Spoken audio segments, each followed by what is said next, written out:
Maayong mga kapatid, liway abas di para sa News 5, Bisaya. Kumpiyansa kuno ang minority bloc sa Senado nga makakuha sila og igong numero para sa pag-ilis og usab sa liderato sa Senado. Ang ingon nila, doon na daw duha ka senador nga murag mobalhin sa minorya.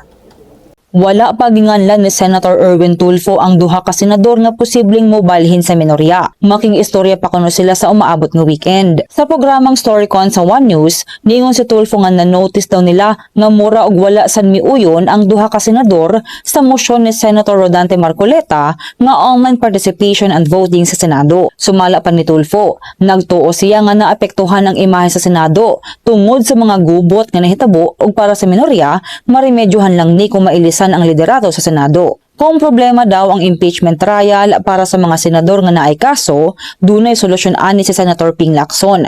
Ingon niya, pwedeng mangayo og permiso ang Senate Impeachment Court sa Sandigan Bayan nga mag-request og leave of court. Kung i-grant daw ni, maka-attend gihapon sa impeachment trial ang senator judge. Pero dili daw pwedeng mag-work from jail ang bisan kinsang senador. Mosal makinatong balita magpadayon na sa pagbantay sa social media pages ni News 5 para sa mga balita ug update. Amping tangtanan.